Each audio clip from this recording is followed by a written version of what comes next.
Hello, everyone. Welcome to Everything Arsenal, and this is your latest transfer news. Obviously, there's still only one day to go before Declan Rice takes to the pitch to play in the Conference League final. And after that, will we make our bid this week? Will we finally see some movement in terms of Declan Rice? Next week is the transfer window opening. The transfer window will be opening next week. So will we finally see Declan Rice in an Arsenal shirt? What's the latest on Granit Xhaka?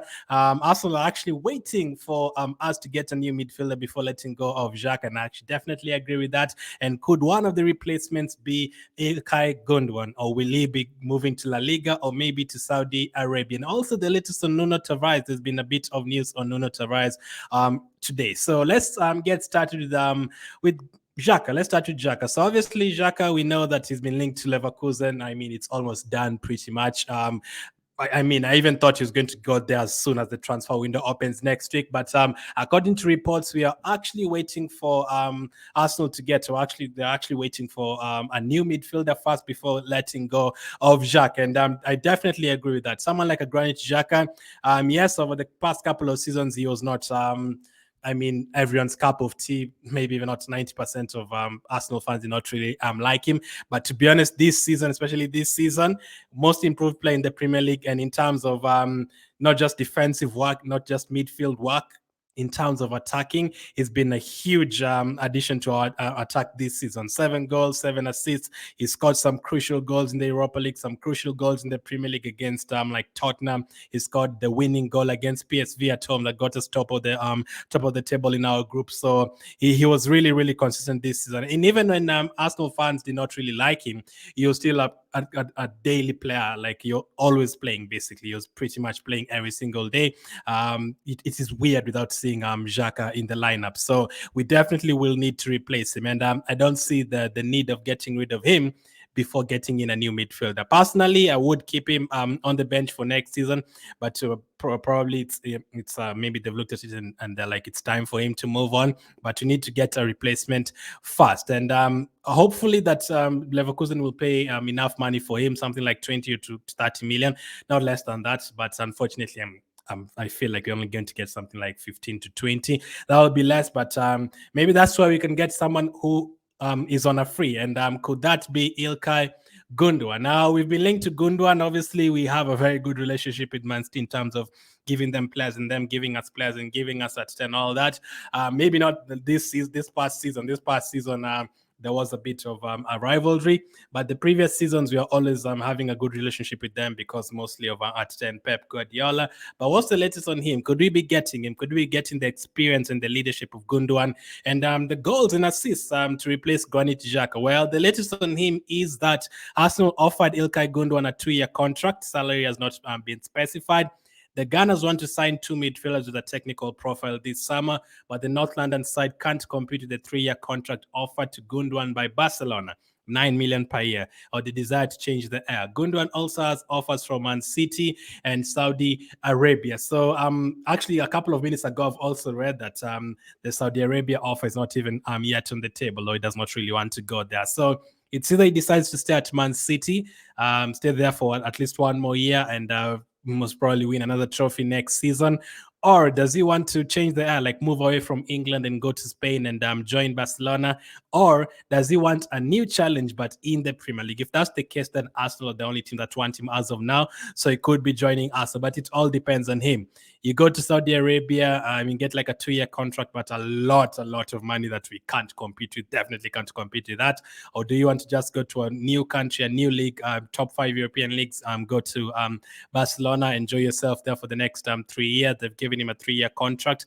Or do you want to stay at Man City, or do you want Arsenal? So most of these players who are usually 31, 32, 33, they usually are looking for one more big contract, before they retire. And most of the players from, like, for example, South America, they're like, you know what, you're going to have one more contract at Arsenal or one more contract at Real Madrid. No problem, 1 year, 2 years, it's fine. As long as after this, I know I'm going back to my country, Brazil or Argentina, to finish off my career. I'm guaranteed that a team is going to be linked with me from there for another like 2 years. So I'm guaranteed to have a career like at least 37, 38. For someone like a Gundogan, it's different. His home country is Germany. I mean, that's a top league. So, I mean, if he wants to go to Turkey, he has some connection with that as well. But if he wants to go back to Germany, I don't think there's too many teams that will take him at the age of 35, 36. So right now, he's pretty much looking for his final big contract. He does not have anywhere else to go after this unless he goes to USA or something. And I doubt at 36 he'll be moving there. So he knows this is his final contract. Do you want to stay at Man City, guaranteed at least one more year, but you'll have to look for another team after that once again? Are you going to join Arsenal, guaranteed 2 years, but you'll have to look for another team after that, or you retire at 34? Or do you want to go to Barcelona where you're guaranteed a career contract until you're 35? And then maybe think about retiring? Or would you want to go to Saudi Arabia, get as much money as you can before retiring, even if it's for 2 years, as long as you get enough money, and then probably think about retiring after that? Or if another team comes in, you are able to even play for 20,000 a week because you already got enough money from Saudi Arabia. So from that, if I was him, I mean, again, it's so hard to know what he wants. I mean, he's already won like every single trophy at Man City. If they win the Champions League this weekend, he's basically got everything. So it's going to be up to him to decide what he wants. A new challenge at Barcelona, I don't think that would be bad for him. That's actually a good fit. 3 years with Xavi, general in midfield and everything. You get to play there for 3 years. You probably get to win the La Liga as well. Not a bad choice. Saudi Arabia, I mean, not bad as well if you want to go and get the money. Man City, you've already done everything. So for me, I'd try and move away from Man City. Either you go to Arsenal, another team in the league, or a fresh challenge, or you go to Barcelona or Saudi Arabia. I mean, all of them have benefits, but it's literally up to him to decide. That is going to be a hard one to get because something is telling me he's probably going to choose Barcelona because he's guaranteed 3 years there. So let's see how that one develops. But all the best to him, whichever he chooses. He's a very clutch player. The other day we talked about him joining Arsenal. Some people are like, no, this is a Man City reject. No, when it comes to especially the final games of a season, this guy turns into prime Ronaldo or something. Like, he just scores and scores and scores. The assists and assists and assists. Every single big game in a season, he always turns up. So that's the latest on Gundogan. So could we be getting someone like a Gundogan before getting rid of Xhaka, or will we be getting someone like a Rice before getting rid of Xhaka? But as you've seen, the reports are saying we are looking for at least 2 midfielders, not 1, 2 technical midfielders, and Gundogan fits that profile. So it would be good. Why? Because if you're getting like 15 to 20 million for Xhaka, this guy is going to be a free transfer. So it's definitely going to help as well, having a free transfer when you're only going to get 15 to 20 million for one of your best midfielders from the previous season. So that's the latest on Gundogan. But what about departures? Another departure is Nuno Tavares. What's the latest on Nuno Tavares? So according to reports, Galatasaray have met with the representatives of Nuno Tavares. The Turkish club will assess the situation and bid once the player finishes the under-21 tournament with Portugal. So Galatasaray, I've been linked to Nuno Tavares. Obviously, we did a keep loan bench or sell the other day, and I think I said loan him out again. It really depends. Keeping him is it's going to be very scary. You know why? If someone like us, because you're the Champions League now, you're not playing like average teams in the Europa League. If Zinchenko like gets a red card or something, or he gets a knock or something and misses 2 or 3 games, do you really trust Tavares to come in like in the Champions League to play for you away at Barcelona or away to PSG?